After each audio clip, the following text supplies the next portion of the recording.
Hello and welcome to Muay Thai Mornings, and as you know, every great morning starts with some exercise. So I want you to do some jumping jacks, all right? So 5 of them minimally, and then I want you to drop down, give me 10 or 3, doesn't matter.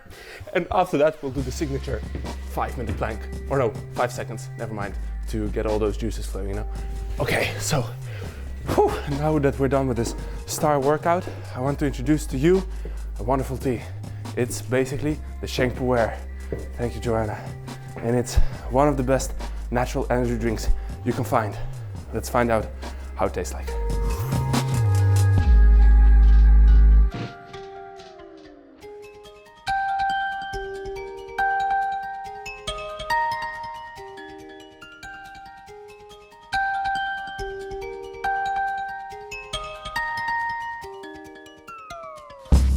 So this is the Bai Sheng Gushu Sheng Cha, and it's actually a tea from ancient trees from the Bai Shen mountain. And the thing is with Sheng pu-erhs is that they're direct brothers from the Shu pu-erh. Shu pu-erh is very dark, very nutty, and has a super, almost coffee-like taste, while Sheng pu-erh is much more like green teas, and it's light taste with some notes of grapes, for example, with this Sheng pu-erh.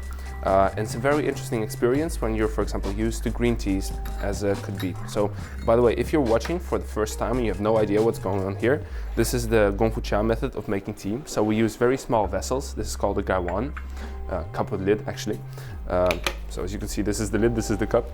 And we use not a lot of water, but a lot of leaf to make tea that's very tasteful and that you can infuse for many times. So we pour it next into the gong bei, and then we divide it between the cups.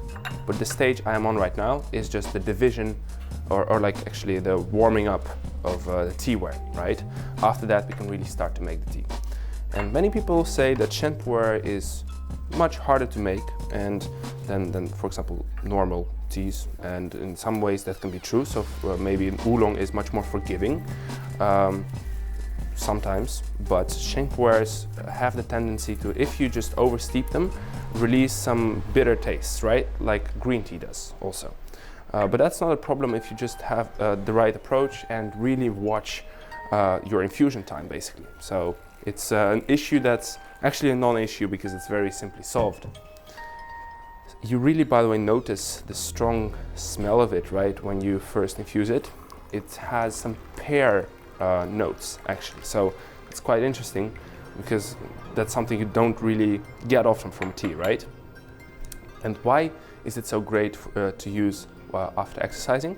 It's because there are certain amino acids that get released by this tea. So this tea is basically a supplement and it helps your muscles heal faster, and that's why you recover faster after training. And it also gives you energy to continue the day, for example. So maybe this isn't a good fit to drink in the evening. So if you're an evening exerciser, maybe stick to something else.